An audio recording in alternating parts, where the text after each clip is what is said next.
भारत आ रहा है दुनिया का सबसे पावरफुल योद्धा। चीन छोड़ो, रूस भी कांप रहा है थर थर। भारतीय वैज्ञानिक के कमाल ने पूरी दुनिया को हिलाकर रख दिया। दोस्तों, कभी वो वक्त था जब दो योद्धा आमने सामने खड़े होकर सीधा युद्ध किया करते थे। दो सेनाएं सीधे युद्ध में अपनी ताकत का प्रदर्शन किया करती थी। लेकिन आज युद्ध मिसाइल और तकनीकियों का है। भारत के प्रोजेक्ट चीता से दुश्मन देशों में मची खलबली। मानव रहित युद्ध के लिए पूरी तरह से तैयार है देश की सेना। बेहद घातक हथियारों से तीनों सेनाओं को किया जा रहा है लैस।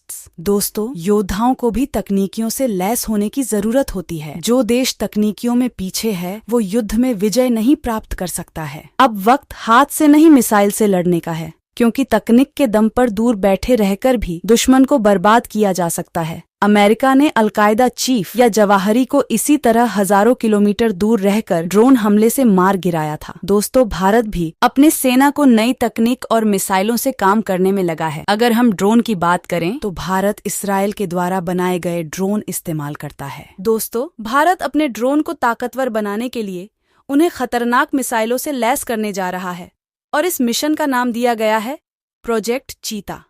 लेकिन अब सवाल उठता है कि इस बजट के तहत सेना ड्रोन को किस तरह से तैयार करने में लगी है। तो दोस्तों, भारतीय वायुसेना का बहुप्रतीक्षित प्रोजेक्ट चीता अब शुरू होने जा रहा है। लेकिन इस बार भारतीय कंपनियों के साथ भारतीय वायुसेना इजरायली ड्रोन को तीनों सेनाओं के लिए तैयार करेगी। भारत की हीरोइन ड्रोन को अपग्रेड किया जाएगा। उन्हें इजरायली मदद से युद्ध लायक बनाया जाएगा ताकि जरूरत पड़ने पर दुश्मन के खिलाफ आक्रामक हमला किया जा सके। प्रोजेक्ट चीता के तहत भारतीय रक्षा कंपनियां इन इजरायली ड्रोन को मिसाइलों से लैस करेंगी। इसके अलावा अन्य सर्विलांस यंत्रों और क्षमताओं से ताकतवर बनाएगी। Heron drones medium altitude UMV है जो 250 किलोग्राम वजन लेकर उड़ सकता है। इसमें थर्मोग्राफिक कैमरा, एयरबॉल सर्विलांस, विजिबल लाइट और रडार सिस्टम आदि लगे होते हैं। ये अपने बेस से बाहर खुद ही मिशन पूरा करके बेस पर लौट आता है। इजरायली ड्रोन में तैनात की गई घातक मिसाइल पलक झपकते ही दुश्मन को कर देगी पूरी तरह बर्बाद। दोस्तों, हीरोइन ड्रोन्स को लड़ने के लिए लेजर गाइडेड बम हवा से जमीन, हवा से हवा और हवा से एंटी टैंक गाइडेड मिसाइलें द्वारा लैस किया जाना है प्रोजेक्ट चीता को लेकर। आखिरी फैसला जल्द होने की उम्मीद है। आइए आपको बताते हैं कि हीरोइन ड्रोन किस तरह से फायदेमंद होते हैं। चीन के सेना लद्दाख सीमा के इस पार या उस पार भारत के खिलाफ कोई नापाक हरकत करेगी तो तुरंत भारत को पता चल जाएगा। चीन के साथ पिछले साल चल रहे सीमा विवाद के वक्त भारतीय सेना को इजराइल ने ड्रोन दिए थे जिनका कैमरे, सेंसर और रडार किसी बाज की नजरों की तरह तेज है। इन्हें लद्दाख सेक्टर पर तैनात किया गया था। इजराइल से 4 हेरोइन ड्रोन मिले थे, जिसमें सबसे खास बात यह है कि इन्हें ड्रोन को किसी भी तरह से जाम नहीं किया जा सकता। यानी इनमें एंटी जैमिंग तकनीक लगी है जो पहले के ड्रोन की तुलना में ज्यादा दमदार है। इन ड्रोन को प्रधानमंत्री नरेंद्र मोदी की इमरजेंसी फाइनेंशियल पावर के तहत मंगवाया गया है ताकि देश की सुरक्षा को लेकर किसी तरह का समझौता न किया जाए। हीरोइन ड्रोन को इजरायली एरोस्पेस इंडस्ट्री ने बनाया है। ये एक मीडियम ऑल्टीट्यूड लॉन्ग एंड्योरेंस और मैन्ड एरियल व्हीकल है। सवाल उठता है कि इस ड्रोन की क्षमता क्या है। तो दोस्तों, हीरोइन ड्रोन एक बार हवा में उड़ा तो 52 घंटे तक उड़ान भरने में सक्षम है।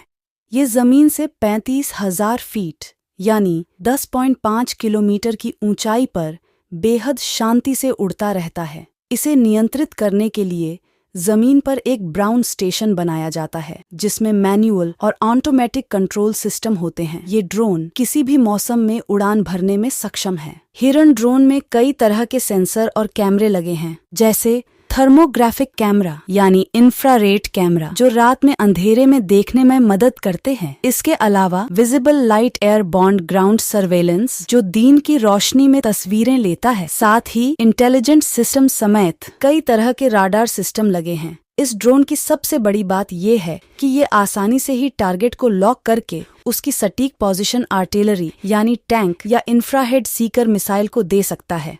यानी सीमा के इस पार से ड्रोन से मिले सटीक टारगेट पर हमला किया जा सकता है। इसके कम्युनिकेशन सिस्टम सीधे तौर पर ग्राउंड स्टेशन से संपर्क में तो रहते ही है, इसके अलावा इसकी संचार प्रणाली को सैटेलाइट के जरिए भी लिंक दिया जा सकता है। इसके नेविगेशन के लिए pre program fully automatic navigation को चलाया जा सकता है, या फिर मैन्युअली आप रिमोट से इसे नेविगेट कर सकते हैं। इसका कुल वजन 250 किलोग्राम है। भारत में भेजे गए इजराइल हीरन ड्रोन का नाम ईगल या हारफांग है। हालांकि भारतीय सेना इसे अपना अलग नाम दे सकती है। दोस्तों, भारतीय सेना इसका उपयोग सीमाओं की निगरानी और आत्मन की गतिविधियों को रोकने के लिए करेगी। इसके अलावा भारतीय नौसेना इसकी मदद से हिंद महासागर, अरब सागर, बंगाल की खाड़ी समेत कई अन्य तटीय इलाकों पर घुसपैठ और चीनी हरकतों पर नजर रख सकेगी। खास बात यह है कि इस ड्रोन की मदद से आप समुद्र के अंदर भी झांक सकते हैं। यह पानी की गहराई में मौजूद पनडुब्बियों पर भी नजर रख सकती है। साथ ही इसके थर्मल सेंसर कैमरा रात के अंधेरे में होने वाले इंसानी मूवमेंट को पकड़ सकते हैं।